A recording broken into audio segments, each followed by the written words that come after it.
When you use your phone, the internet, and even the microwave, you are tapping into an invisible form of energy called electromagnetic radiation. Composed of waves oscillating at a constant speed and traveling through space, electromagnetic radiation carries vital information like the light we use to see.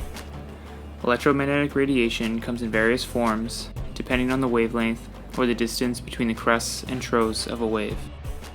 Together, the various wavelengths of electromagnetic radiation assemble the electromagnetic spectrum and will play a major role in future communications technology, namely 5G. With the promise of ultra-fast speeds, 5G will make a host of new technologies possible, but standing in the way are obstacles including bureaucracy and the limits of the electromagnetic spectrum itself. Before 1800, humans were completely unaware of much of the electromagnetic spectrum. The only part of the ES that we can see with our eyes is visible light. Astronomer William Herschel is credited with discovering infrared light, which has wavelengths slightly longer than visible light.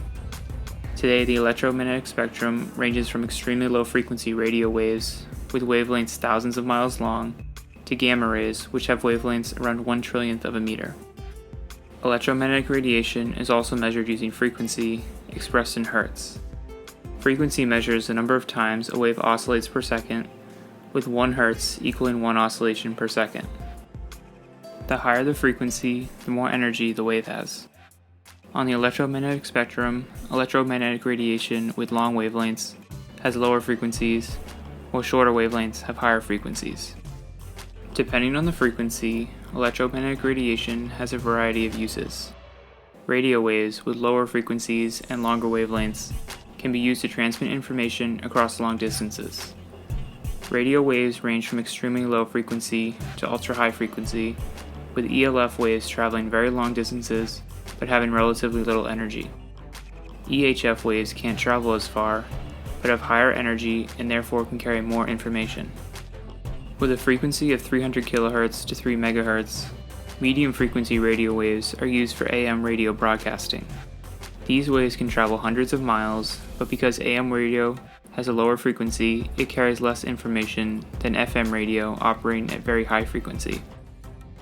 For this reason, AM radio usually transmits news and talk radio, while music stations use FM radio. Beyond radio waves are microwaves, which travel in line of sight, meaning they don't travel well through large objects like buildings as radio waves do. Microwaves have a variety of uses, including Wi-Fi, microwave ovens, radar, and cellular communication. Next is infrared light, with wavelengths slightly longer than what humans can see. Infrared is useful for night vision, as the human body emits infrared light. Visible light is what humans can see and ranges from red to violet light. Electromagnetic radiation with frequencies higher than visible light include ultraviolet light that causes sunburns, X-rays useful for medical imaging, and gamma rays, which are emitted from radioactive material and are extremely dangerous.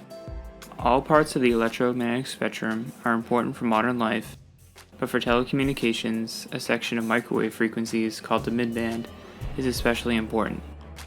As mentioned earlier, some radio waves can travel long distances, but can't carry much information. Higher frequency rays can transmit significant amounts of information, but can't travel very far. The midband between 1 GHz and 6 GHz has the advantage of carrying a good deal of information over significant distances.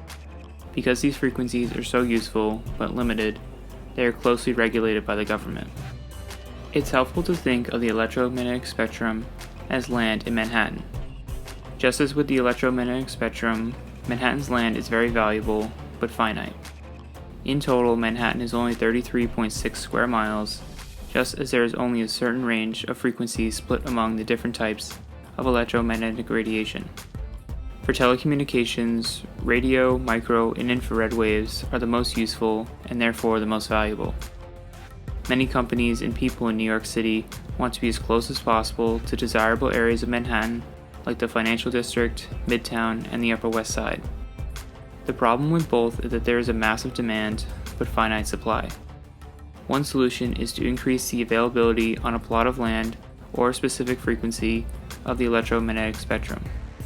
For land, a decent number of people can live in an 8-story building, but far more can live in a 50-story one. With the electromagnetic spectrum, Sharing frequencies can substantially increase the number of users. When more frequencies are shared, more devices are able to be connected. This strategy of increasing the availability of the spectrum within fixed parameters is exactly what the US government is trying to do. In the United States, much of the ES used for public purposes, particularly radio and microwaves, is controlled by the Federal Communications Commission. An independent federal agency, the FCC grants licenses to TV and radio stations, amateur radio operators, and telecommunications companies, allowing them to use certain frequencies of the electromagnetic spectrum. In recent years, the FCC has been auctioning off radio and microwave frequencies to raise money for the US Treasury. A 2015 auction collected over $40 billion.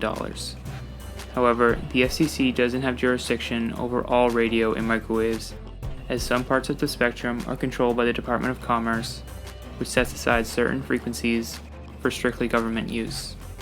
Except for a range of frequencies set aside for commercial satellite communications, almost none of the midband is available for solely public use.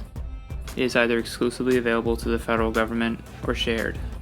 Some frequencies, such as 2.7 to 2.9 GHz, are for federal meteorological use, but significant portions of the federal frequencies are allocated to the Department of Defense. Since World War I, radio communications have been vital for warfare and have only grown in importance. Today, virtually all parts of the military, from infantry, tanks, and drones to Navy ships, rely on radio and microwaves to conduct military operations. Because the electromagnetic spectrum is so important for warfare, the US military is very protective of its allocations. To appreciate the importance of sharing the midband, it is important to understand the plan for 5G communications. With speeds significantly faster than current 4G technology, 5G promises to not only expand the capabilities of existing technologies like cell phones, but also serve as a platform for emerging advancements like autonomous vehicles, drones, and high-tech manufacturing.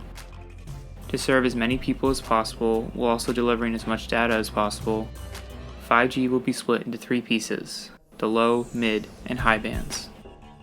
With frequencies below 1 GHz, the 5G low band is designed to have speeds slightly faster than 4G. Because of its relatively long wavelengths, the low band will be used in rural areas because a single cell tower can cover hundreds of square miles. And in cities, low band waves can travel through buildings, so users can access 5G speeds even in a dense urban environment. Next is the midband, commonly referred to as the sweet spot of 5G technology. At 1 to 6 GHz, midband waves can't travel as far as the low band, but can deliver even faster speeds to a large number of users. Finally, the high band has incredibly fast speeds and can deliver substantial amounts of data. The high band will utilize the 24 to 100 GHz frequencies called millimeter waves. Because these high-frequency waves have a limited range and can't travel through buildings, the high band will be used in stadiums, convention centers, and other large open areas where people congregate. Many sections of the low and high band are already designated for public use, but in the midband, the military has control over many frequencies. The Pentagon says the midband is important for communication with nuclear submarines and US Navy radar, but most of the military uses of the midband are classified. It is not clear if the military even needs all of its allocated frequencies. The Pentagon says it may need certain frequencies in the future when new technologies are developed, has resisted attempts to make more of the spectrum shared between the government and public. However, many telecom companies are pushing the government to allocate more frequencies for public use, citing the importance that 5G will play in the global economy. If large parts of the midband remain restricted, it will make it harder for American 5G to be competitive. In response to these concerns, the US government has begun auctioning off pieces of the midband using a tiered structure called the Spectrum Access System. The SAS allows valuable frequencies to be shared between the government and the public, while ensuring that the government, and in particular military users, always have access to designated frequencies. The SAS divides users into three tiers: incumbent, priority access, and general authorized access. The FCC recently completed an auction of the 3.55 to 3.7 MHz using this system. This band is known as the Citizens Broadband Radio Service, and under the new allocation, federal government users and commercial satellite operators will be the incumbent users, while organizations bid for slots in the priority access tier. General users will have access to frequencies not being used by higher tiers. A critical component of the SAS is environmental sensing capability. The purpose of ESC is to detect when an incumbent user needs to use a certain frequency.